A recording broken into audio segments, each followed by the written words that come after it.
ஜெபம் செய்வோம். எங்கள் அன்பின் பிதாவே, கர்த்தராகிய இயேசு கிறிஸ்துவின் மூலம் மண்டையிலே வருகிறோம். தந்தையே, இந்த நாளிலே எங்களோடு கூட உம்முடைய வார்த்தை எங்களுக்கு கடந்து வரும்படியாய், வார்த்தையின் மன்னா கடந்து வரும்படியாய், ஜீவ மன்னா கடந்து வரும்படியாய், அந்த ஜீவ வார்த்தையும் ஜீவ அப்பமும் ஜீவ மன்னாவும் ஆகிய நித்திய ஜீவன் ஆகிய நீர்தான் ஆண்டவரே. எங்கள் திரியேக தேவனே, நீ தந்த ஆவியானவர் மூலமாய் எங்களோடு கூட பேசி வழிநடத்தும்படியாய், ஆவியானவர் தாமே எங்களுக்கு போதிக்கும்படியாய், உபதேசிக்கும்படியாய், ஆவியானவரிடமிருந்து நாங்கள் உமது நாமத்தினாலே பெற்றுக்கொள்ளும்படியாய் புசிக்கத்தக்கதான பாக்கியத்தை எங்களுக்கு உண்டு பண்ணி தருவீராக. கிறிஸ்து இயேசுவின் நாமத்தினாலே ஆவியானவரே, அன்பின் ஆவியானவரே, சத்தியத்தின் ஆவியானவரே, சகல சத்தியத்துக்குள்ளும் வழி நடத்துகிற சத்திய ஆவியானவரே, நீரே வருவீராக பொறுப்படுத்திக் கொள்வீராக. மண்ணோட்டை மறைத்து கொள்ளும் மாம்சமும் இரத்தமும் என்னிலே வெளிப்படாதவனும் வேதத்துக்கு புறமானவைகள் ஒன்று கூட காணக்கூடாதபடி இராதபடி தகப்பனாகிய இயேசு கிறிஸ்துவின் நாமத்தின் அக்கினியாலும் இரத்தத்தின் அக்கினினாலும் என்னிலே அவைகள் வேரோடு சுட்டரிக்கப்பட்டு போவதாக. உம்முடைய நாமமும் வார்த்தையும் வசனமும் உம்முடைய கிருபா வரங்களும் அபிஷேகமும் உம்முடைய சாரமும் சத்தமும் உம்முடைய மன்னிப்பும் கிருபையும் இரக்கமும் ஆண்டவரே, உம்முடைய தாயமும் உம்முடைய வல்லமையும் பலனும் உம்முடைய வெளிச்சமும் அக்கினியும் என்னை ஆண்டு கொள்வதாக. உம்முடைய பிள்ளைகள் யாவரையும் ஆண்டு கொள்வதாக.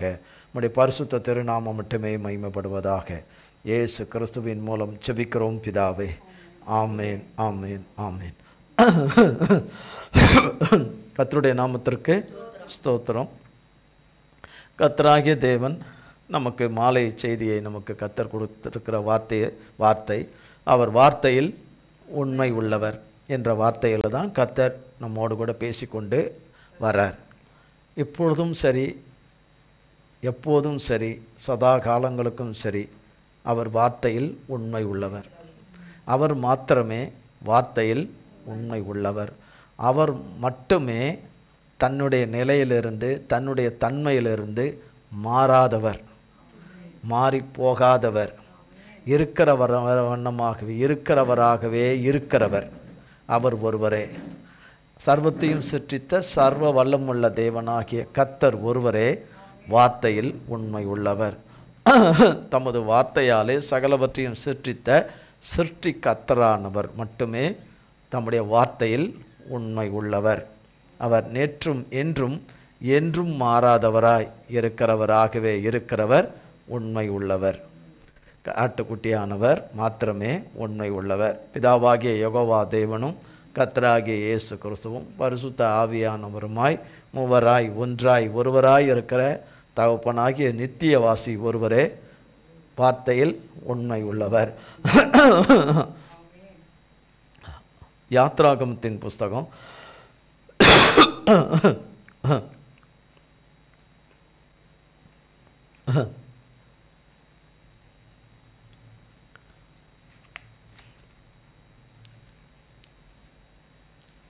எடுத்துக்கொள்வோம். யாத்ராகமம் 2ஆம் அதிகாரத்தில் வைத்துக்கொள்வோம். கர்த்தராகிய தேவன் கடந்த வாரம் சொன்னார். ஆதியாகமம் 15ஆம் அதிகாரத்தில் ஆபிரகாம் கர்த்தரிடத்தில் பலி செலுத்தி அவர் அமர்ந்திருக்கிற வேளையில் நேரம் காலதாமதம் ஆகிறது. கர்த்தர் வருவார் என்று காத்திருக்கிறார். பறவைகள் பலி செலுத்தினவைகளை பட்சிக்க வருகிறது. அவர் அதை விரட்டி கொண்டே இருக்கிறார். அவரால் இயன்ற மட்டும் விரட்டுகிறார். அவர் விரட்டுகிற போது அவருக்கு வயது குறைந்தபட்சம் 85க்கு மேலே தான் இருக்கும் என்று சொல்லப்படுகிறது. 85 வயதுக்கு மேலே இருக்கும் என்று. அந்த வயதிலும் தேவனுடைய கிருபையின் பலத்தினாலே அதை விரட்டுகிறார்.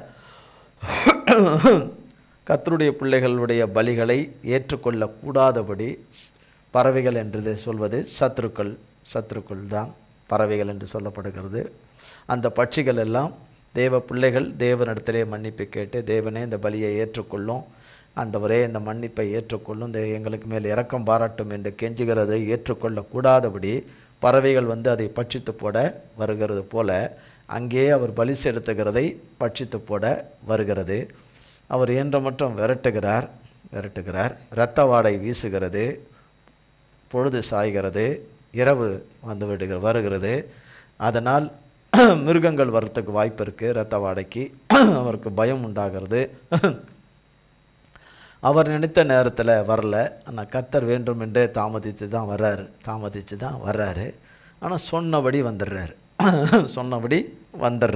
வந்து பலியை ஏற்றுக்கொள்ளுகிறார். ஆனால் ஆபிரகாம் எதிர்பார்க்காத ஒரு காரியத்தை, ஒரு செய்தியை அவர் அங்கு சொல்கிறார். நடக்கப் போகிற, இனி பின்னாடி நடக்கப் போகிற ஒரு காரியத்தை குறித்து சொல்கிறார்.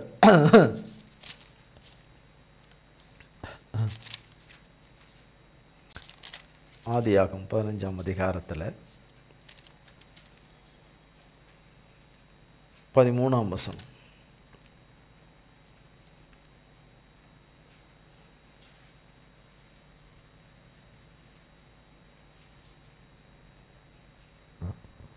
அப்பொழுது அவர் ஆபிராமை நோக்கி, உன் சந்ததியார் தங்களுடையதல்லாத அந்நிய தேசத்திலே பரதேசிகளாயிருந்து அத்தேசத்தாரை சேவிப்பார்கள் என்றும் அவர்களால் 400 வருஷம் உபத்திரவப்படுவார்கள் என்றும் நீ நிச்சயமாய் அறிய கடவாய். 14-15. இவர்கள் சேவிக்கும் ஜாதிகளை நான் நியாயம் தீர்ப்பேன். பின்பு மிகுந்த பொருட்களுடனே புறப்பட்டு வருவார்கள். நீ சமாதானத்தோடே உன் பிதாக்களிடத்தில் சேருவாய். நல்ல முதிர் வயதிலே அடக்கம் பண்ணப்படுவாய். கர்த்தராகிய தேவன் அநேக வருஷங்கள், பல நூற்றாண்டுகள், 4.5 நூற்றாண்டுகள் கடந்து நடக்கப் போகிற காரியத்தை ஆபிரகாமுக்கு சொல்கிறார். தன்னுடைய சிநேகிதனாகிய ஆபிரகாமுக்கு சொல்கிறார். இன்னும் ஈசாக்கு பிறக்கலை. நமக்கு தெரியும் வேதத்தின்படி ஈசாக்கு வாக்குத்தத்தத்தின் பிள்ளை பிறக்கலை. வாக்குத்தத்தத்தின் பிள்ளை பிறக்கவில்லை. கர்த்தராகிய தேவன் இதுக்கு இடையில நிறைய காரியங்கள் நடக்கும். ஈசாக் பிறக்கத்துக்கு இடையில இஸ்மவேல் என்பவர் தேவனால் முன்குறிக்கப்படாதவர், தெரிந்து கொள்ளப்படாதவர், முன்குறிக்கப்படாதவர், தெரிந்து கொள்ளப்படாதவர், வாக்குத்தத்தத்துக்கு உட்படாதவர் வாழ்க்கையில் வரக்கூடிய ஒரு சூழ்நிலை வந்துடுது. அந்த இஸ்மவேலையும் கர்த்தர் பின்னாக ஆசீர்வதித்து அனுப்பி விட்டுறார்.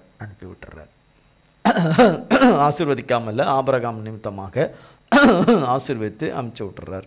அவங்கள விட்டு பிரித்தெடுத்துறார். அந்த இடத்தை விட்டு அகற்றி விட்டுறார். இந்த வார்த்தையெல்லாம் கர்த்தராகிய தேவன் சொல்லுகிற போது ஈசாக் பிறக்கலை, வாக்குத்தத்தத்தின் பிள்ளை பிறக்கலை காரியங்கள். இவைகளெல்லாம் அவர் நினைத்து பார்த்து, கர்த்தர் இதையெல்லாம் சொல்கிறாரே, கர்த்தருடைய காரியங்கள் எல்லாம் மகா வித்தியாசம், பரிசுத்தருடைய காரியங்கள் வியாபகங்கள் வித்தியாசம், நாம் எண்ணுவதும் நினைப்பதும் போல அது இருக்கவே இருக்காது. அவருடைய தீர்மானங்கள், திட்டமிடுதல்கள் எல்லாம் மகா பெரியவைகளும் நிலைத்திருக்கக்கூடியதாகவும் உறுதி வாய்ந்ததாகவும் நம்பத்தகுந்ததாகவும் சதா காலங்களுக்கும் நிலைத்திருக்கக்கூடியதாகவும் இருக்கும். அவருடைய தீர்மானங்கள், திட்டங்கள், அவருடைய நிறைவேறுதல்கள் எல்லாமே வானமும் பூமியும் ஒழிந்தாலும் அவருடைய சொல்லப்பட்ட அவருடைய வார்த்தைகள் என்பது ஒழிந்து போகாதபடி அவர் மனதிலே நினைத்து தீர்மானித்து அவர் நாமத்தினாலே அவரை கொண்டு சொன்னவைகள் எல்லாவற்றையும் அவர் தம்முடைய பிள்ளைகளுக்கு திருவுளம் பற்றினதையும் அவர் நிறைவேற்ற உண்மை உள்ளவராய் இருக்கிறார். கர்த்தராகிய தேவன் உண்மை உள்ளவராய் இருக்கிறார். இந்த காலம் இவ்வளவு செய்திகளை எல்லாம் சொல்றார். சொல்லிட்டு இவர்கள் சேவிக்கும் ஜாதிகளை நான் நியாயம் தீர்ப்பேன், பின்பு பொருட்களோடும் புறப்பட்டு வருவார்கள். நீ சமாதானத்தோடு உன் பிதாக்களிடத்தில் சேருவாய். நல்ல முதிர் வயதிலே அடக்கம் பண்ணப்படுவாய் என்று சொல்றார். இதுக்கு பிறகு தான் 16ஆம் அதிகாரத்தில் தான் இவைகளெல்லாம் சொல்லின பிறகு 16ஆம் அதிகாரத்தில் தான் தவறுகள் நடக்கிறது, அக்கிரமம் நடக்கிறது, கர்த்தருக்கு பிரியமில்லாதது நடக்கிறது. ஆகார் மூலமாக ஒரு பிள்ளை பிறக்கிறது. இப்படிப்பட்ட காரியங்கள் நடைபெறுகிறது.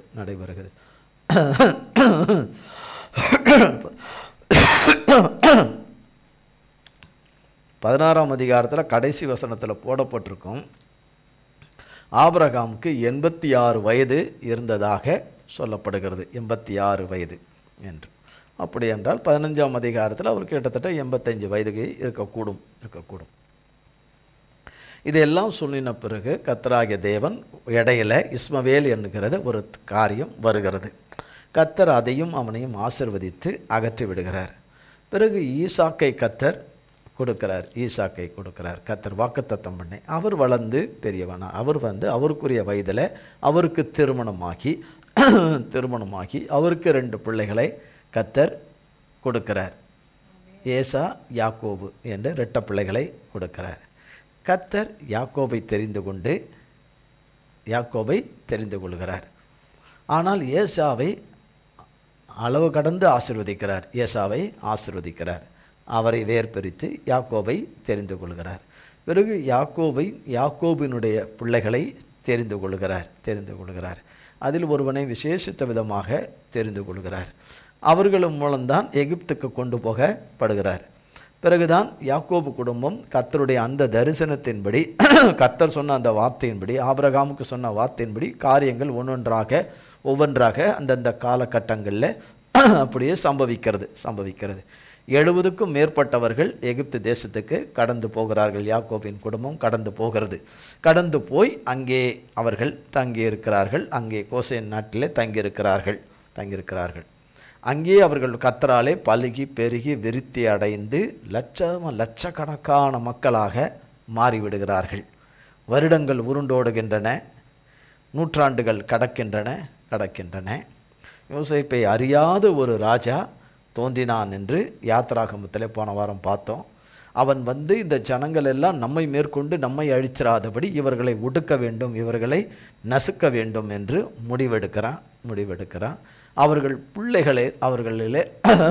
பிள்ளைகள் ஆண் பிள்ளைகளை கொல்ல வேண்டும் என்றும் கட்டளை எடுக்கிறான்.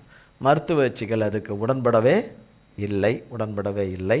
கர்த்தர் அந்த மருத்துவச்சிகளை நன்மை செய்து அவர்களையும் அவர்கள் தலைமுறைகளையும் கர்த்தர் ஆசீர்வதித்தார் என்று கடந்த வாரம் பார்த்தோம். ஆமென். அவர்கள் எந்த அளவுக்கு நசுக்கினார்களோ கர்த்தருடைய பிள்ளைகளை, அவர்கள் அதற்கும் அதிகமாக விருத்தி அடைந்தார்கள் என்று. மருத்துவச்சிகள் ராஜாவுக்கு பயப்படாதபடி தேவனுக்கு பயந்ததனால மருத்துவச்சிகளுடைய குடும்பங்களை கர்த்தர் தடைக்கும்படி செய்தார் என்று பார்த்தோம். கடைசியாக பார்வோன் கட்டளையிடுகிறான். என்னது? 1ஆம் அதிகாரம் 22ஆம் வசனத்தில் கட்டளையிடுகிறான். அப்பொழுது பார்வோன் பிறக்கும் ஆண் பிள்ளைகளை எல்லாம் நதியிலே போட்டுவிடவும் பெண் பிள்ளைகளை எல்லாம் உயிரோடே வைக்கவும் தன் ஜனங்கள் எல்லோருக்கும் கட்டளையிட்டான் என்று கடந்த வாரம் பார்த்தோம். இப்பொழுது யாத்திராகமம் 2ஆம் அதிகாரம் 1ஆம் வசனத்திலிருந்து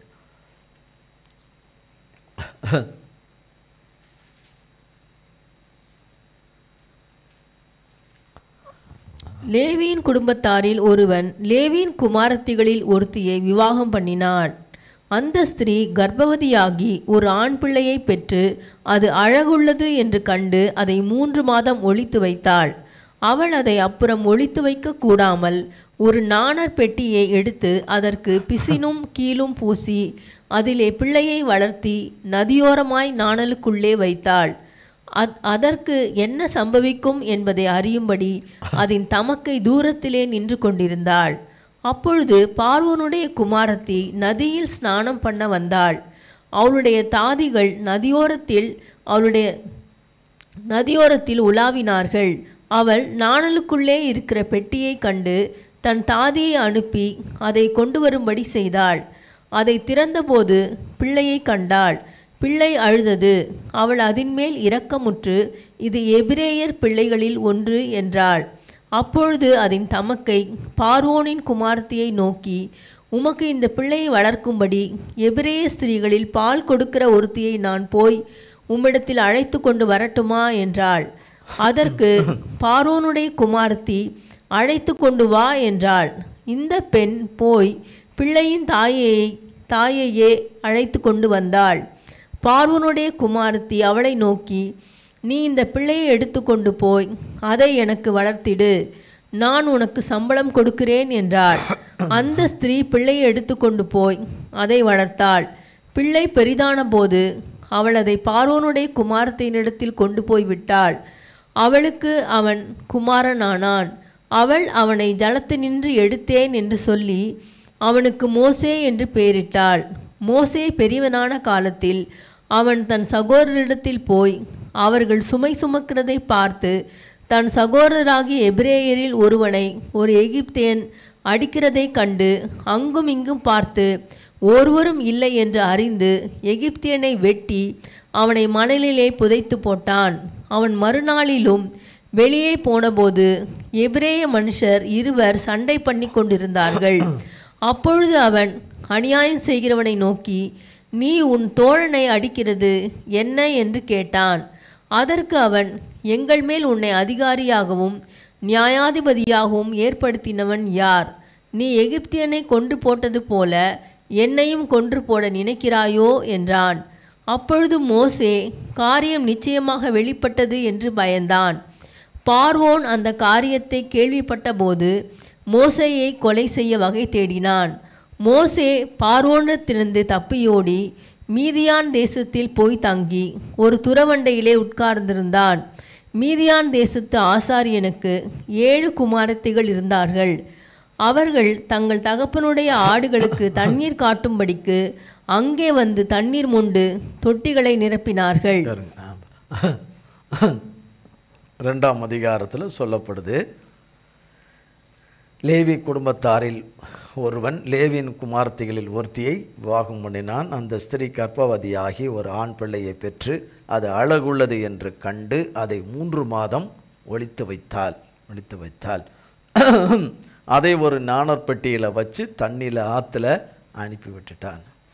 ஆனால் இந்த பிள்ளையை பெற்றெடுத்த அந்த தகப்பன் தாய்க்கு இந்த பிள்ளையை இல்லாமல் மற்ற பிள்ளை இருக்கு, அவங்களுக்கு மற்ற பிள்ளைகள் இருக்கு. மூத்தவராகிய ஆரோன் இருக்கிறாரு, அவங்களுடைய மூத்த மகன் ஆரோனு. அதுக்கு அடுத்தது ஒரு மகள் உண்டு. அதுக்கு பிறகுதான் இவர் மோசே, மூன்றாவது நபர். இவர் பிறக்கிற நேரத்தில் தான், பிறக்க போகிற காலகட்ட நேரத்தில் தான் சத்ருவாகி பிசாசினாலே ஏவப்பட்டு ராஜா கட்டளை கொடுக்கிறான்.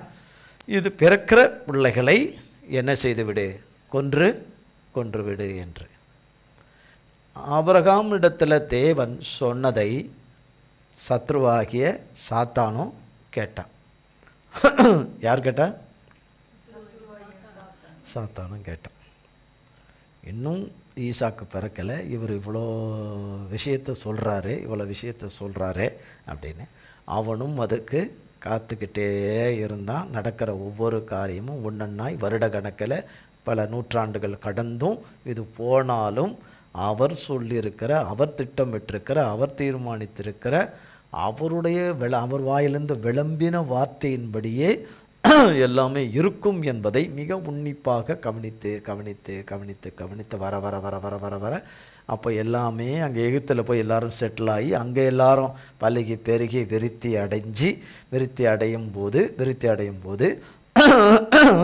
அப்போ யாரோ ஒருவரை கொண்டுதான் கர்த்தர் செய்கிறார். தம்முடைய பிள்ளைகளை கொண்டு தம்முடைய பரிசுத்த பணியை செய்கிறார்.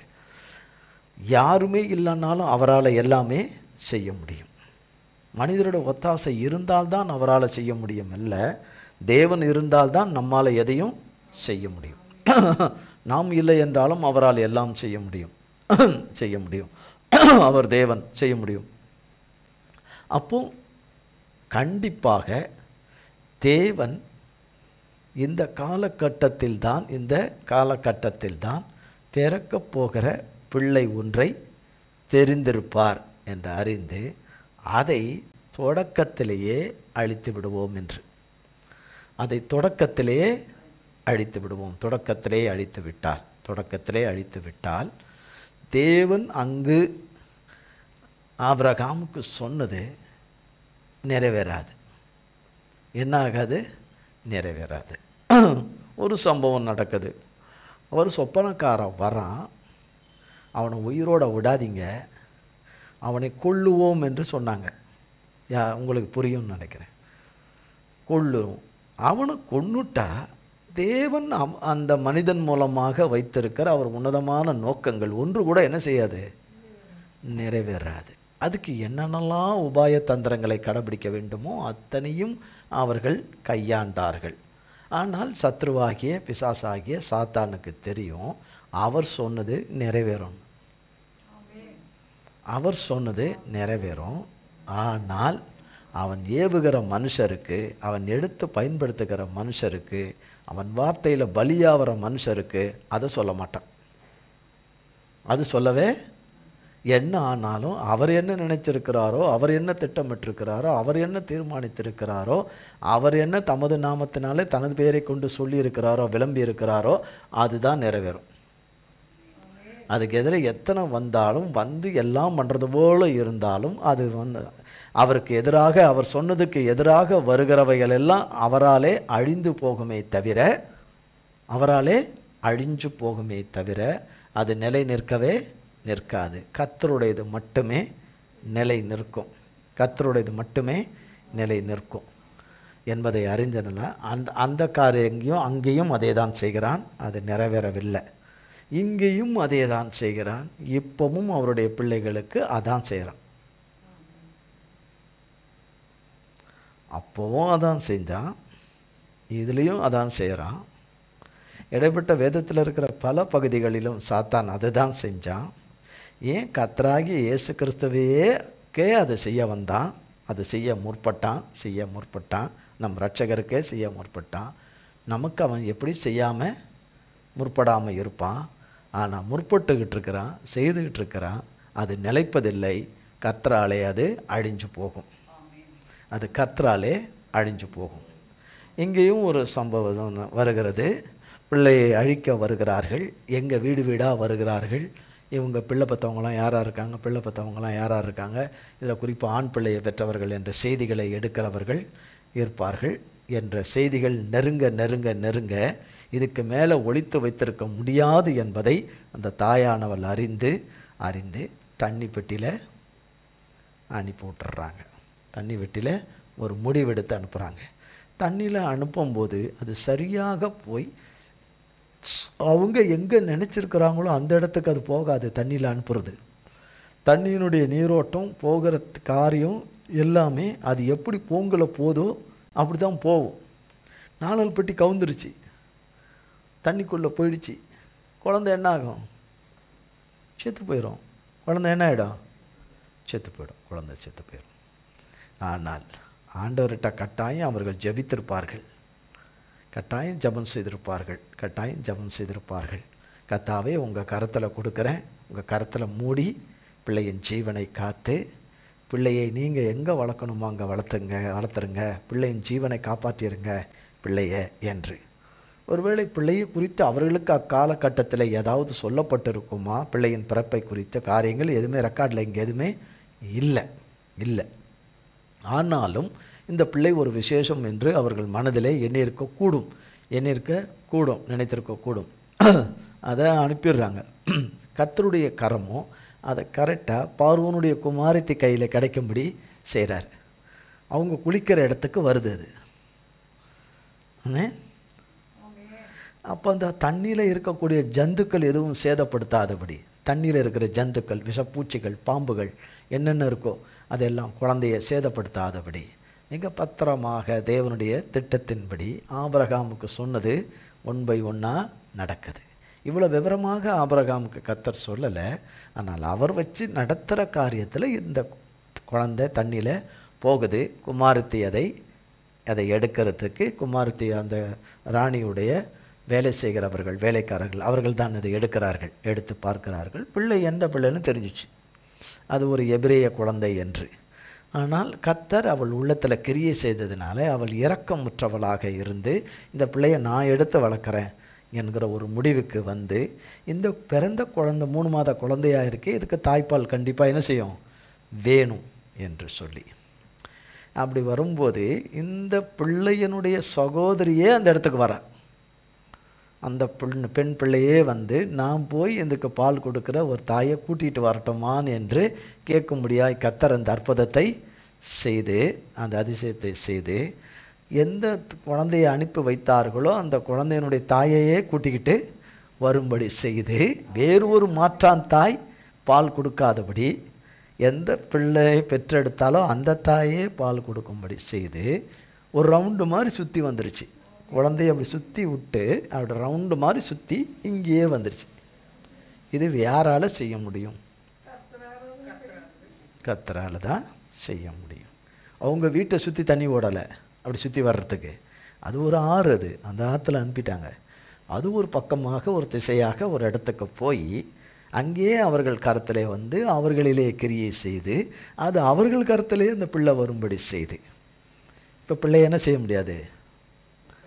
வெட்ட முடியாது.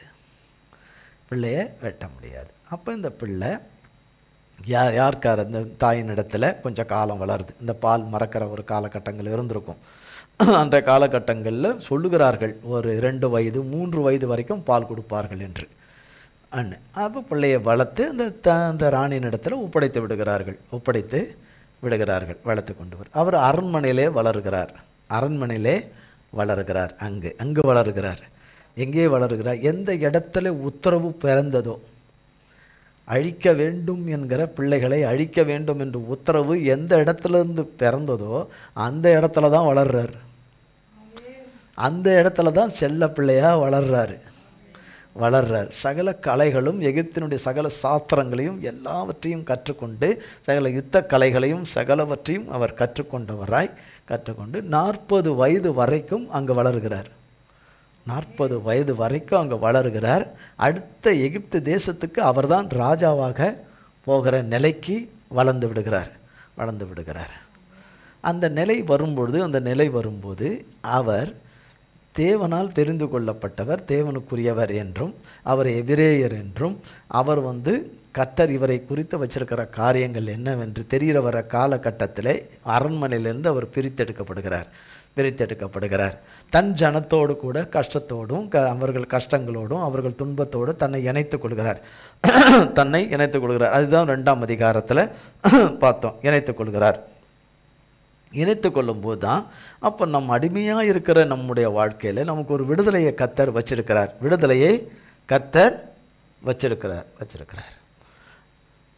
ஆபிரகாமுக்கு கர்த்தர் சொன்ன வார்த்தை கண்டிப்பாக ஈசாக்குக்கு போயிருக்கும். கர்த்தர் இப்படி சொல்லியிருக்கிறார், இத்தனை வருஷ காலமாக நம்ம சந்ததியார் இப்படி எகிப்தில் இருப்போமா, பிறகு நம்ம அங்கேருந்து விடுதலையாகி பொண்ணோட பொருளோட நம்ம புறப்பட்டு நம்மளுடைய சுய தேசத்துக்கு கர்த்தர் முன் குறித்திருக்கிற தேசத்துக்கு நம்ம வருவோமா, இதெல்லாம் சொல்லியிருக்கிறத ஈசாக்குக்கு கண்டிப்பாக சொல்லியிருப்பார். ஈசாக்கு யாருக்கு சொல்லியிருப்பார்? யாக்கோப்புக்கும் ஏசாவுக்கும் சொல்லியிருப்பார். ஒரு குறிப்பிட்ட வயது வரைக்கும் யாக்கோப்பும் ஏசாவுடைய ஒரு வயது வரைக்கும் ஆபிரகாம் உயிரோடு இருந்திருக்கிறதாக வரலாற்று சம்பவம் சொல்லுது. ஆபிரகாம் உயிரோடு இருந்தார் அப்படின்னா தாத்தா மூலியமாகவே அவங்க அதை கேட்டிருப்பாங்க. சர்வ வல்லமுள்ள தேவனுடைய வார்த்தையை, அவர் விளம்பி இருக்கிற தீர்க்க தரிசனமான வார்த்தையை கேட்டிருப்பாங்க. யாக்கோபும் ஏசாவும் தன்னுடைய சந்ததிகளுக்கு சொல்லியிருப்பாங்க. இந்த 12 கோத்திரங்கள் அவருடைய சந்ததி, யாக்கோபோட சந்ததி, அவங்களுக்கு சொல்லியிருப்பாங்க. அவங்க பிள்ளைங்களுக்கு சொல்லியிருப்பாங்க. இப்படி ஒன்றுனா சொல்லி இந்த தாயும் தகப்பனுமாக இருக்கிற இவர்களுக்கும் அந்த செய்தி இருக்கும். அந்த வார்த்தை அவர்கள் தலைமுறையாக அந்த வார்த்தை போயிருக்கிறதுனால இந்த பிள்ளைக்கும் அந்த வார்த்தையை சொல்லியிருக்கக்கூடும்.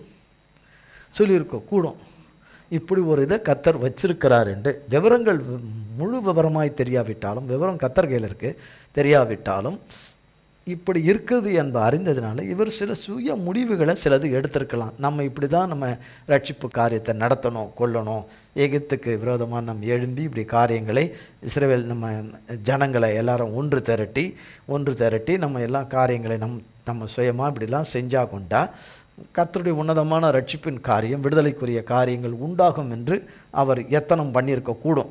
முழு விவரங்கள் இங்கே இல்லை என்றாலும் அதற்கு ஒரு சம்பவம் இருக்குது. ஒரே ஒரு சம்பவம் இருக்கு பாருங்க.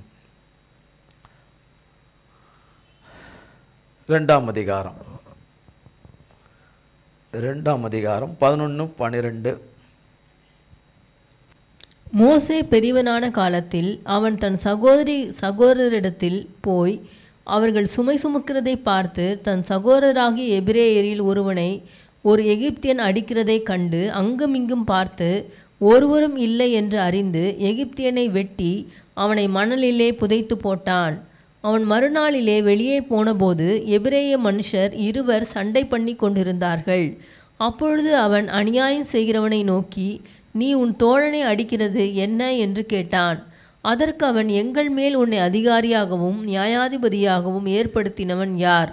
நீ எகிப்தியனை கொன்று போட்டது போல என்னையும் கொன்று போட நினைக்கிறாயோ என்றான். அப்பொழுது மோசே காரியம் நிச்சயமாக வெளிப்பட்டது என்று பயந்தான். பார்வோன் அந்த காரியத்தை கேள்விப்பட்டபோது மோசேயை கொலை செய்ய வகை தேடினான். மோசே பார்வோனிடத்தில் நின்று தப்பியோடி மீதியான் தேசத்தில் போய் தங்கி ஒரு துறவண்டையிலே உட்கார்ந்திருந்தான். ஆமாம், இது அதுக்கப்புறம் அதுக்கு மற்றதையும் வாசித்தோம். இங்கு 2 பேர், ஒரு எகிப்தியன் ஒரு எபிரேயரை அடிக்கிறார். அதை பார்த்து இவர் அங்கே குறுக்கிட்டு அதை விலக்கிட்டு எபிரேயரை அடித்த எகிப்தியனை இவர் வெட்டி போட்டுடுறாரு. இவர் வெட்டி மண்ணில் உள்ள குழியில் புதைச்சி மூடிடுறாரு.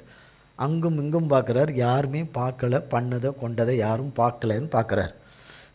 கொஞ்ச நாள் கழித்த பிறகு எபிரேயரில் இவங்க ஆளுங்களில் 2 பேர் சண்டை போட்டுக்கிட்டு இருக்கிறத பார்த்து, நீங்கள் சகோதரராச்சே, ஒருவருக்கொருவர் சகோதரர்களாச்சே, நீங்கள் ஏன் சண்டை போட்டு நடக்கிறீங்க அப்படின்னு சொல்லி அவர் சொல்லும்போது, உங்களை எனக்கு நியாயாதிபதியாக நீதிபதியாகவும் வச்சது யார்? நீ ஒரு எகிப்தியனை கொன்று போச்சேன்றாங்க. சொன்ன ஒன்று இவனுக்கு திக்குன்னு ஆயிட்டு, யாருக்கும் தெரியாதுன்னு நினச்சோமே, இப்போ சொல்கிறாங்களேன்னு சொல்லிட்டு இந்த செய்தி பார்வோனுக்கு போகிறது. இவர் அந்த இடத்த விட்டு என்ன செய்கிறாரு? இப்போ தகப்பன் தாய்கிட்ட இருக்க முடியாது, தன் உடன் பிறந்த சகோதரிகளோட இருக்கவே முடியாது. இவர் தப்பித்து போக வேண்டும். இவர் இப்பொழுது அதுக்கு அடுத்த இருக்கிற ஒரு தேசத்துக்குள்ளே கடந்து போயிடுறார். பாலைவனத்தின் வழியாக கடந்து போன ஒரு சம்பவத்தை தான் இங்கே சொல்லப்படுகிறது 16ஆம் வசனத்திலிருந்து. மீதியான் தேசத்து ஆசாரியனுக்கு 7 குமாரத்திகள் இருந்தார்கள். அவர்கள் தங்கள் தகப்பனுடைய ஆடுகளுக்கு தண்ணீர் காட்டும்படிக்கு அங்கே வந்து தண்ணீர் மொண்டு தொட்டிகளை நிரப்பினார்கள். அப்பொழுது மேய்ப்பர்கள் வந்து அவர்களை துரத்தினார்கள். மோசே எழுந்திருந்து அவர்களுக்கு துணை நின்று அவர்களுடைய ஆடுகளுக்கு தண்ணீர் காட்டினான். அவர்கள் தங்கள் தகப்பனாகிய ரெகுவேலிடத்தில் வந்தபோது அவன், நீங்கள் இன்று இத்தனை சீக்கிரமாய் வந்தது என்ன என்று கேட்டான். அதற்கு அவர்கள், எகிப்தியன் ஒருவன் மேய்ப்பரின் கைகளுக்கு எங்களை தப்புவித்து எங்களுக்கு தண்ணீர் மொண்டு கொடுத்து ஆடுகளுக்கும் தண்ணீர் காட்டினான் என்றார்கள். இவரை கரெக்டான இடத்துக்கு யார் கொண்டு வரா? கத்து கொண்டு வருவது. இடையில ஒரு அசம்பாவிதம் நடந்துருது, சத்ருவினால அசம்பாவிதம் நடந்துருது. ஆனாலும் கூட தேவன் ஜீவனை தப்ப பண்ணி தேவன் சரியான இடத்துக்கு அவரை நடத்தி கொண்டு வந்து சேர்க்கிறார். ஒரு தகப்பனுக்கு 7 குமாரத்தி. எத்தனை குமாரத்தி அவருக்கு? 7 பொண்ணு. அவருக்கு பையனே கிடையாது, அவருக்கு எல்லாமே பொண்ணு தான். 7 திருமணமாகாத பெண் பிள்ளைங்க. அவங்களுக்கு ஏராளமான ஆடுகள் எக்கச்சக்கமாக இருக்குது, ஆடுகள் நிறைய இருக்குது. அவங்க ஆடுக்கு தண்ணி காட்டுறதுக்கு இடத்துக்கு வர்றாங்க. அந்த இடத்துக்கு தான் இவர் வரார். மிகவும் சோர்வுற்று களைப்பாகி தண்ணீர் தவணமாக அந்த இடத்துக்கு வரார். அந்த இடத்துக்கு வரும்போது அங்கு வந்த மேய்ப்பர்கள் வந்து இவங்களை விரட்டுறாங்க. இந்த பொம்பளை பிள்ளைங்களுடைய ஆடுகளை எல்லாம் விரட்டுறாங்க. அவங்களுடையதை கொண்டு வந்து அவங்களுக்கு தான் முக்கியத்துவமாக தண்ணி காட்டணும், உங்களுக்கு தண்ணி காட்டக்கூடாதுன்னு சொல்லி அவங்கள மிரட்டுறாங்க. இது ரொம்ப காலமாக நடந்துக்கிட்டு இருந்திருக்கக்கூடும். அவங்கள மிரட்டிக்கிட்டு அவங்கள உருட்டிக்கிட்டு இருந்திருக்கக்கூடும். அவங்களால அந்த பொம்பளை பிள்ளைங்களாக இருக்கிறதுனால அவங்களால எதிர்த்து சண்டையிட முடியாத ஒரு காலங்களை இந்த பிள்ளைங்க பார்த்துட்டு இருந்திருக்கக்கூடும். கொஞ்சம் வருஷங்கள் பார்த்துருக்கக்கூடும். இவனுங்களெல்லாம் யார் மிரட்டுறது, இவனுங்களை யார் உருட்டுறது, இவனுங்களை யார் தள்ளுறது, இவனுங்களை யார் விரட்டுறதுன்னு ஒரு காலங்களில் அவங்களுக்குள்ள சில கேள்விகள், சம்பாஷணைகள் இருந்திருக்கக்கூடும். ஆனால் அவர்கள் அப்படி நினைத்த காரியம் ஒரு நாளில் நடக்குது. 17ஆம் வசனம். அப்பொழுது மேய்ப்பர்கள் வந்து அவர்களை துரத்தினார்கள். மோசே எழுந்திருந்து அவர்களுக்கு துணை நின்று அவர்களுடைய ஆடுகளுக்கு தண்ணீர் காட்டினான். அவங்கள அடித்து விரட்டிட்டு இவங்க ஆடுகளுக்கு தண்ணீர் காட்டுறார். ஆனால் அவர்கள் இவரை என்ன நினைத்து கொள்கிறார்கள்? எகிப்தியன் என்று நினைத்து கொள்கிறார்கள். அவர் எகிப்தியனா? அவர் கிடையாது, அவர் எபிரேயர்.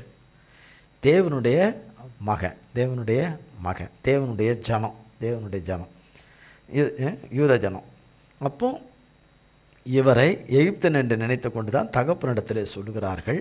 இவ்வளோ சீக்கிரமாக வந்துட்டீங்களே என்ன என்று கேட்குறாரு. அப்போ அவங்க சொல்கிறாங்க, ஒருத்தன் எங்கள் கைக்கு, மேய்ப்பனுங்களின் கைக்கு எங்களை தப்புவித்து எங்களுக்கு தண்ணீர் கொண்டு மொண்டு கொடுத்து ஆடுகளுக்கும் தண்ணீர் காட்டினான் என்றார்கள். நன்மை செய்தார், எங்களுக்கு என்ன செய்தார்? நன்மை செய்தார், எங்களை தப்புவித்து எங்களுக்கு நன்மை செய்தார் என்று. 20ஆம் வசனம் பாருங்க.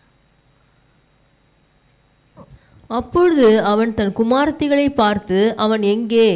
அந்த மனிதனை நீங்கள் விட்டு வந்தது என்ன? போஜனம் பண்ணும்படிக்கு அவனை அழைத்து கொண்டு வாருங்கள் என்றான். மோசே அந்த மனிதனிடத்தில் தங்கியிருக்க சம்மதித்தான். அவன் சிப்போராள் என்னும் தன் குமாரத்தியை மோசேக்கு கொடுத்தான். அவள் ஒரு குமாரனை பெற்றாள். நான் அந்நிய தேசத்தில் பரதேசியாய் இருக்கிறேன் என்று சொல்லி அவனுக்கு கெர்சோம் என்று பெயரிட்டான். சில காலம் சென்ற பின் எகிப்தின் ராஜா மரித்தான். இஸ்ரவேல் புத்திரர் அடிமைத்தனத்தினால் தவித்து முறையிட்டு கொண்டிருந்தார்கள். அவர்கள் அடிமைத்தனத்திலிருந்து முறையிடும் சத்தம் தேவ சந்நிதியில் எட்டினது.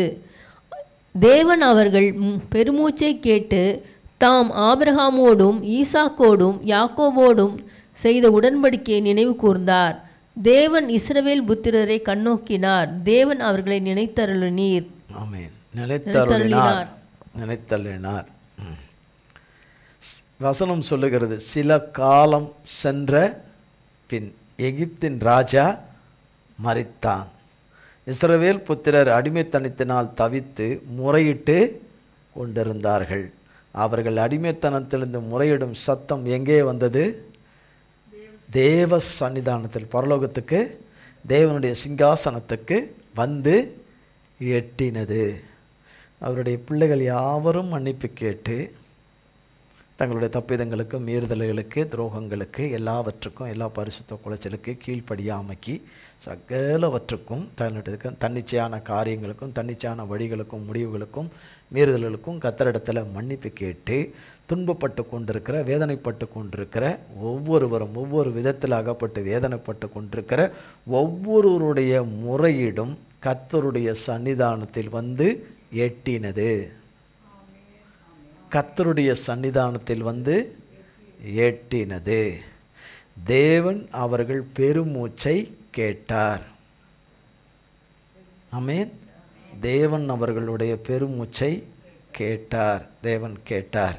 கேட்டு தாம் ஆபிரகாமோடும் ஈசாக்கோடும் யாக்கோபோடும் பண்ணின உடன்படிக்கையை நினைவு கூர்ந்தார்.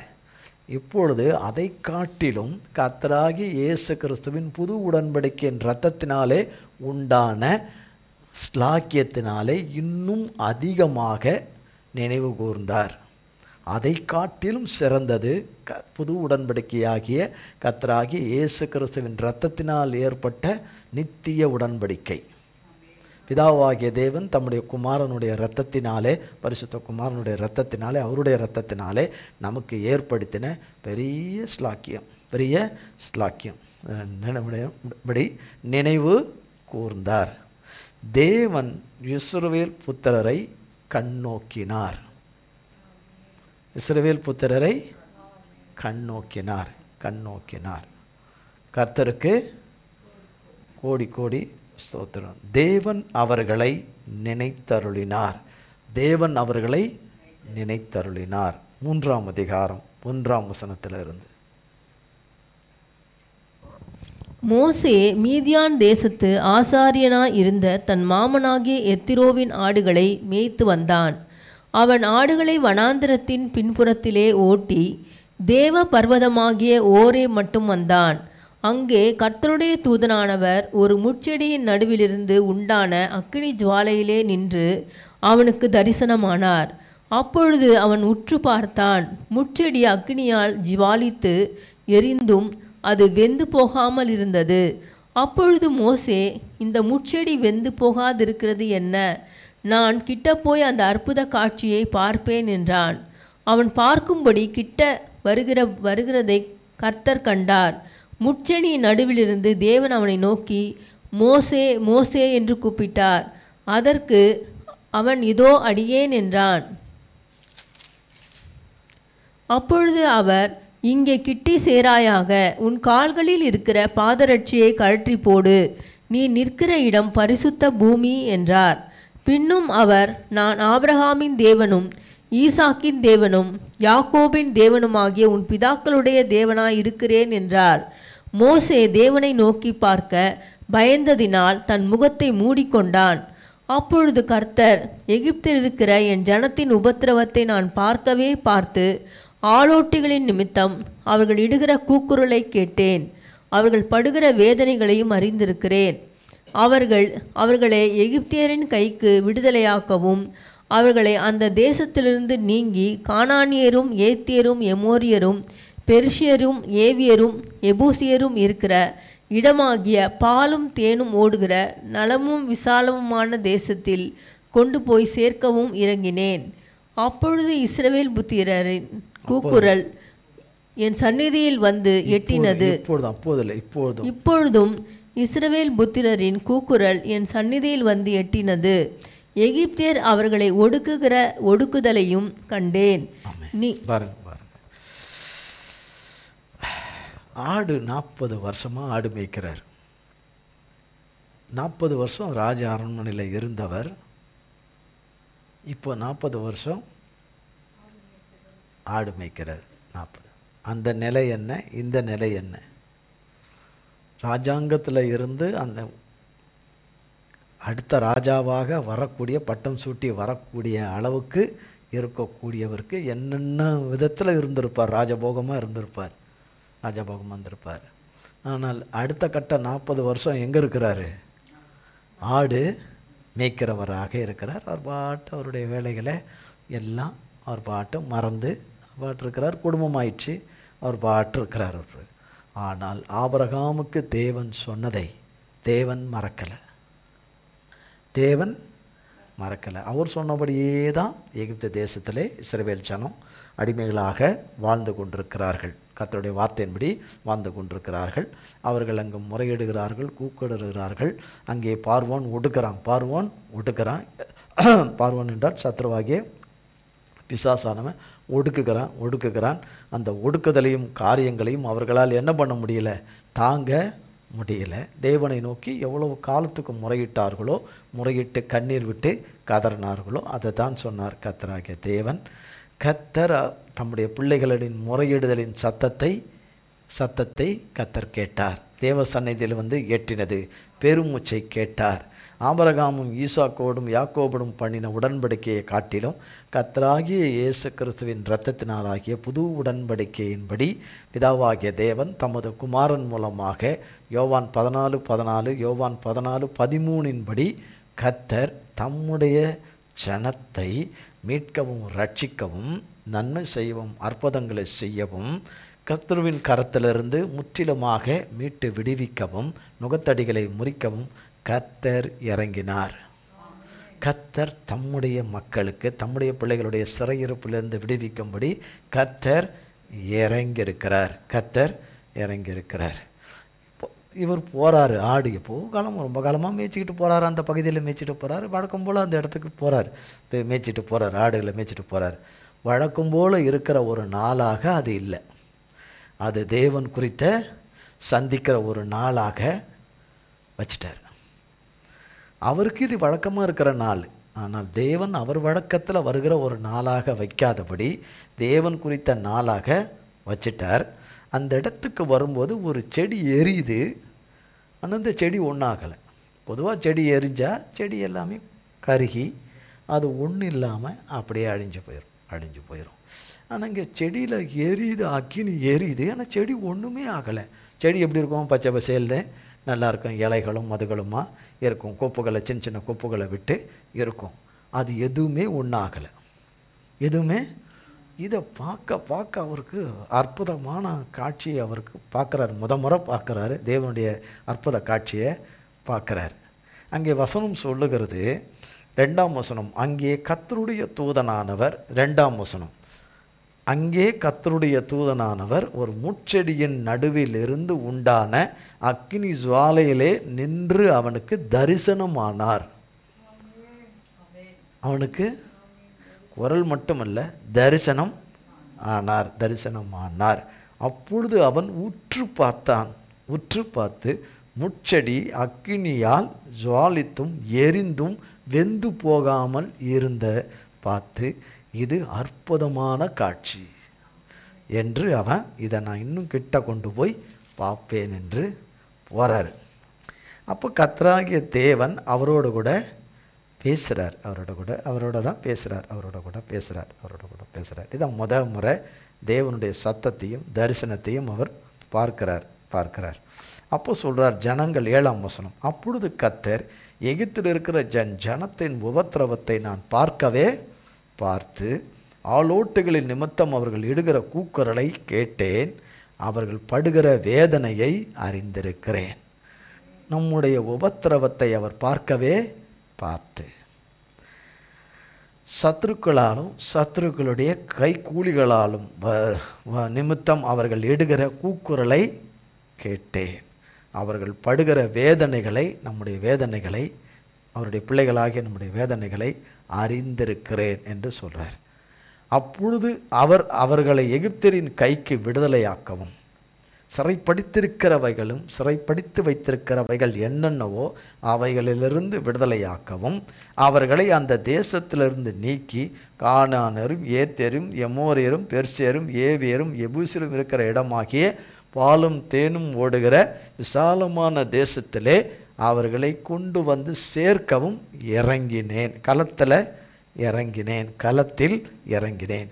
அவருடைய ஜனமாகிய ஆவிக்குரிய இஸ்ரவேலின் ஜனமாகிய ஆவிக்குரிய இஸ்ரவேலராகிய நமக்கு கர்த்தர் இறங்கியிருக்கிறார் என்று நம்புவோம். கர்த்தர் இறங்கியிருக்கிறார் என்று. அநேகருடைய கூக்குரலையும் பாடுகளையும், ஒருவரல்ல, அநேகருடைய பாடுகளையும் கூக்குரலையும் கண்ணீரையும் அவர்கள் தங்களை ஒடுக்கி தேவ சமூகத்தில் அறிக்கை செய்து மன்னிப்பு கேட்டு இடைவிடாமல் கண்ணீர் கதறி அறிக்கை செய்து, ஆண்டவரே செய்த தவறை இனி செய்ய மாட்டோம், செய்த பாவத்தை இனி செய்ய மாட்டோம், செய்த உமக்கு விரோதமாய் செய்த துரோகத்தை இனி செய்ய மாட்டோம், உமக்கு புறமுதுக காட்டினதை செய்ய மாட்டோம், கீழ்ப்படியாக மும்மை விட்டுட்டு சாத்தானை தெரிந்து கொண்டதை செய்ய மாட்டோம், எங்களை உமக்கு மேலாக வைத்ததை இனி செய்ய மாட்டோம், எங்கள் உமக்கு முன்பாக சமமாக்கினது செய்ய மாட்டோம், வேதத்துக்கு புறமானதை இனி பேச மாட்டோம், கொல்ல மாட்டோம், வேலியாட்களை உள்ள விட மாட்டோம், சத்துருக்களை உள்ள விட மாட்டோம், ஆண்டவரே எங்களை எல்லாவற்றிலும் மன்னியும் எல்லா பரிசுத்த குலைச்சல்களையும் மன்னியும், வேதனைப்படுத்தி மகா வேதனையும் வருத்தத்தையும் உண்டாக்கி கோபமுட்டினவைகளை எல்லாம் மன்னியும், எங்கள் மேலே இரக்கம் காராட்டும் என்று கதறி உபவாசித்து கண்ணீரிட்டு அப்பமிட்டு கதறுகிற ஒவ்வொருடைய கதறல்களுக்கும் கர்த்தர் இறங்கி இருக்கிறதாக சொல்லப்படுது. கர்த்தர் இறங்கி இருக்கிறார் என்று ஒவ்வொருடைய முழங்காலிட்டு கர்த்தரிடத்தில் உண்மையாக கேட்டு கதனவர்கள், ஆண்டவரே எங்களை இக்கட்டுகளை நீங்கள் எங்களுடைய எல்லா பண கஷ்டத்திலேருந்து நீங்குங்க, எங்கள் சரீர பிரச்சனையிலேருந்து நீக்குங்க, பொருளாதார பிரச்சனத்தில் நீங்கள் மந்திர மாந்திரிகத்திலேருந்து எங்களை விடுதலையாக்குங்க, சத்துரு பிடித்திருக்கிற கட்டுகளை அறுத்தெறிஞ்சு எங்களுக்கு அவைகளை கட்டவிடுத்து உம்முடைய பிள்ளைகளுக்கு சுதந்திரமாக்கி தாங்க, ஆண்டவரே எல்லாம் பாடுகளை நீக்குங்க, கண்ணீரை நீக்குங்க, வியாகுலங்களை நீக்குங்க, மன உளைச்சல்களை நீக்குங்க, மனபாரங்களை நீக்குங்க, வறுமைகளை கஷ்டங்கள் இயலாமை முடியாமை எல்லாவற்றையும் நீக்குங்க, சத்துனுடைய சகல மந்திர தந்திரங்களையும் சத்ருவின் மனுஷருடைய சகல மந்திர தந்திரங்களை அழியுங்க, எங்களை எல்லாம் இந்த கானானியர் இடத்திலிருந்து, ஏத்தியர் இடத்திலிருந்து, பெர்சியர் இடத்திலிருந்து, எம்மோரியர் இடத்திலிருந்து, அமலேக்கர் இடத்திலிருந்து எங்களை தப்புவித்து விடுவித்து எங்களை ரட்சித்து அருளுங்க ஆண்டவரே என்று சொல்லி கதறுகிற ஒவ்வொருடைய கதறலும் தேவ சன்னிதானத்துக்கு வந்து எட்டினது. தேவன் அவர்களை விடுவிக்க இறங்கினார் என்று சொல்லி கடைசியாக இந்த வசனத்தை வாசித்துருவோம். 10ஆம் வசனத்திலிருந்து, நீ இஸ்ரவேல் புத்திரராகிய என் ஜனத்தை எகிப்திலிருந்து அழைத்து வரும்படி உன்னை பார்வோனிடத்துக்கு அனுப்புவேன் வா என்றார். அப்பொழுது மோசே தேவனை நோக்கி, பார்வோனிடத்திற்கு போகவும் இஸ்ரவேல் புத்திரரை எகிப்திலிருந்து அழைத்து வரவும் நான் எம்மாத்திரம் என்றான்.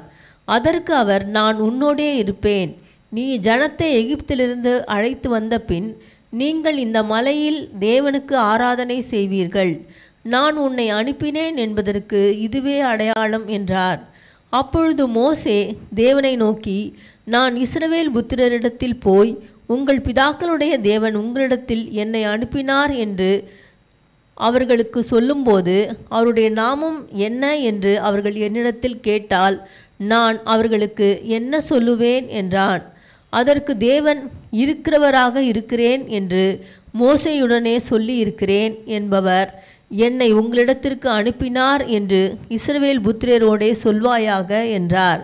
மேலும் தேவன் மோசேயை நோக்கி, ஆபிரகாமின் தேவனும் ஈசாக்கின் தேவனும் யாக்கோபின் தேவனுமாயிருக்கிற உங்கள் பிதாக்களுடைய தேவனாகிய கர்த்தர் என்னை உங்களிடத்திற்கு அனுப்பினார் என்று நீ இஸ்ரவேல் புத்திரருக்கு சொல்வாயாக.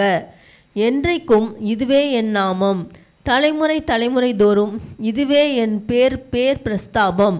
நீ போய் இஸ்ரவேலின் மூப்பரை கூட்டி அவர்களிடத்தில் ஆபிரகாம் ஈசாக்கு யாக்கோபு என்பவர்களுடைய தேவனாயிருக்கிற உங்கள் பிதாக்களுடைய தேவனாகிய கர்த்தர் எனக்கு தரிசனமாகி உங்களை நிச்சயமாய் சந்தித்து எகிப்தில் உங்களுக்கு செய்யப்பட்டதை கண்டேன் என்றும், நான் உங்களை எகிப்தின் சிறுமையிலிருந்து நீக்கி பாலும் தேனும் ஓடுகிற தேசமாகிய கானானியர், ஏத்தியர், எமோரியர், பெரிசியர், ஏவியர், எபூசியருடைய தேசத்துக்கு கொண்டு போவேன் என்றும் சொன்னேன் என்றார் என்று சொல்லு. அவர்கள் உன் வாக்குக்கு செவி கொடுப்பார்கள். அப்பொழுது நீயும் இஸ்ரவேலின் மூப்பரும் எகிப்தின் ராஜாவினிடத்தில் போய், எபிரேயருடைய தேவனாகிய கர்த்தர் எங்களை சந்தித்தார். இப்பொழுதும் நாங்கள் வனாந்திரத்தில் 3 நாள் பிரயாணம் போய் எங்கள் தேவனாகிய கர்த்தருக்கு பலியிடும்படி எங்களை போக விட வேண்டும் என்று சொல்லுங்கள். ஆனாலும் எகிப்தின் ராஜா கை வல்லமையை கண்டாலொழிய உங்களை போக விடான் என்று நான் அறிவேன். ஆகையால் நான் என் கையை நீட்டி எகிப்தின் நடுவிலே நான் செய்யும் சகலவித அற்புதங்களாலும் அதை வாதிப்பேன். அதற்கு பின் அவன் உங்களை போக விடுவான். அப்பொழுது இதன் ஜனங்களுக்கு எகிப்தியரின் கண்களில் தயவு கிடைக்க பண்ணுவேன். நீங்கள் போகும்போது வெறுமையாய் போவதில்லை. ஒவ்வொரு ஸ்திரீயும் தன் தன் அயலகத்தாரிடத்திலும் தன் வீட்டில் தங்குகிறவரிடத்திலும் வெள்ளியுடைமைகளையும் பொன்னுடைமைகளையும் வஸ்திரங்களையும் கேட்டு வாங்குவாள். அவைகளை உங்கள் குமாரருக்கும் உங்கள் குமாரத்திகளுக்கும் தரிப்பித்து எகிப்தியரை கொள்ளையிடுவீர்கள் என்றார். ஆமாம், இது எங்கே சொல்கிறாரு? அங்கே ஆபிரகாமுக்கு சொன்ன அந்த வார்த்தையின்படியே இங்கே சொல்கிறார். அந்த வார்த்தையின்படி சொல்கிறார். எல்லா விவரங்களை எல்லாம் எடுத்து சொல்கிறார். 19ஆம் வசனத்தில் சொல்கிறார், ஆனாலும் எகிப்தின் ராஜா கை வல்லமையை, கர்த்தருடைய வல்லமையை கண்டால் ஒழிய உங்களை என்ன செய்ய மாட்டான்? போக விடமாட்டான் என்பதை நான் அறிவேன். ஆகையால் நான் என் கையை நீட்டி எகிப்தின் நடுவிலே நான் செய்யும் சகல அற்புதங்களாலும் அதை வாதிப்பேன். அதன் பின் அவன் உங்களை போக விடுவான் என்றார். அது என்னென்ன மாதிரியான அற்புதம், எவ்வளோ நாட்களுக்குள்ள நடக்கும், எவ்வளோ மாதங்களில் நடக்கும், எந்த வருடங்களுக்குள்ளே நடக்கும், எவ்வளோ காலகட்டங்கள் என்று அவர் சொல்லலை. ஆனால் சொல்கிறார், இன்னென்ன விதமாக செய்வேன், செய்து விடுவித்து அவர்களை பொன்னோடும் பொருளோடும் கூட அவர்கள் இந்த இடத்துக்கு வருவார்கள். நான் சொல்லியிருக்கேன்னா அவர் சொல்லியிருக்கிற அந்த மலைக்கு அங்கே கர்த்தருக்கு பலியிட ஆராதனை செய்ய இந்த இடத்துக்கு வருவார்கள். அதுக்கு முன்னே அந்த வசனத்தில் சொல்கிறார், இது உங்களுக்கு அடையாளமாக இருக்கும் அப்படின்னு சொல்கிறார். தன்னுடைய தாசனிடத்தில் சொல்கிறார் இதெல்லாம் இருக்கும் என்று. ஆனால் கர்த்தர் இனி வரப்போகிறதில் நடத்த போகிற ஒவ்வொரு நடத்துதலில் தான் இந்த தாசன் என்ன செய்ய போகிறாரு?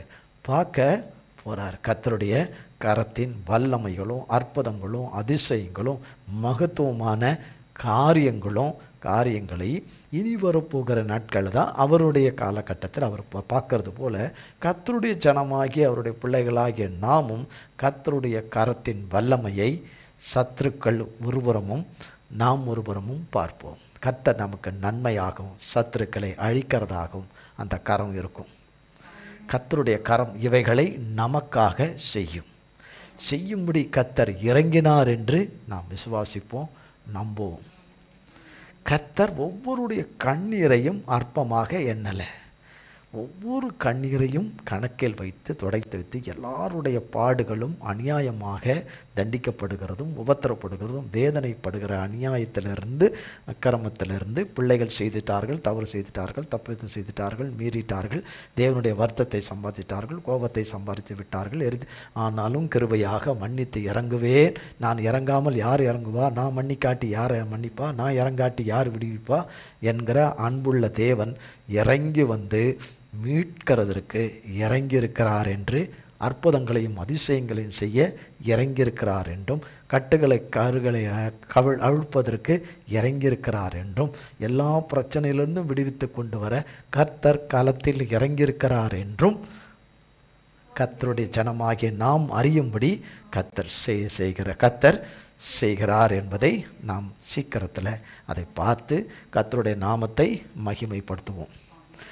அவர் வார்த்தையில் உண்மை உள்ளவர், அவர் வார்த்தையில் உண்மை உள்ளவர், எப்பொழுதும் உண்மை உள்ளவர். நாம் அவருக்கு உண்மை உள்ளவர்களாக இருந்து கர்த்தருடைய நாமத்தை மகிமைப்படுத்துவோமாக. கர்த்தர் இந்த வார்த்தைகளை எல்லாம் நாம் ஒவ்வொருவருக்கும் ஆசீர்வதிப்பாராக.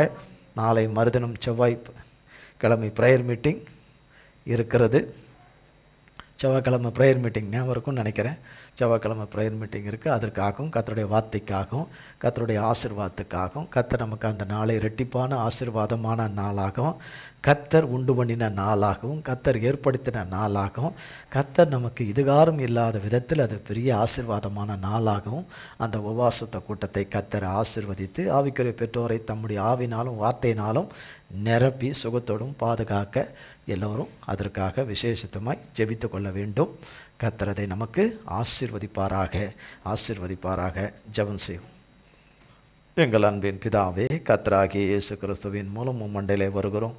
தந்தையாகிய தேவனை, இந்த மாலை ஆராதனை நீரே ஆராதனைக்குரியவர் இருந்து தொடக்கம் முதல் இறுதி வரை உம்முடைய கரமும் உம்முடைய பிரசன்னமும் உம்முடைய வார்த்தையும் வல்லமையும் அபிஷேகமும் கிருபையும் ஆளுகை செய்து ஆண்டவரே நடத்தி தந்த மேலான கிருபையின் பாக்கியத்திற்காய் கோடான கோடி கோடி கோடி கோடி கோடி கோடி கோடி கோடி கோடி கோடி கோடி கோடி ஸ்தோத்திரம்.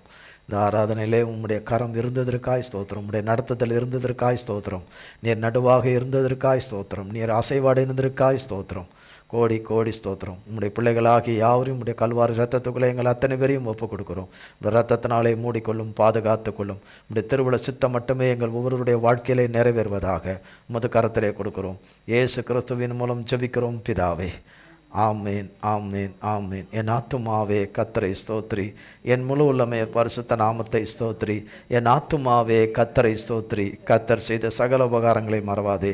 ஆமேன், ஆமேன், ஆமேன். கர்த்தராகிய இயேசு கிறிஸ்துவின் கிருபையும் பிதாவாகிய தேவனுடைய அன்பும் பரிசுத்தாவினுடைய அன்பின் ஐக்கியமும் பராமரிப்பும் பாதுகாவலும் என்றென்றைக்கு நம்முடையோர் கூட சதா காலங்களுக்கும் நிலைத்திருப்பதாக. ஆமேன், ஆமேன், ஆமேன். இயேசுவின் ரத்தம் ஜெயம். இயேசுவின் பரிசுத்த நாமத்திற்கே ஸ்தோத்திரம். God bless you.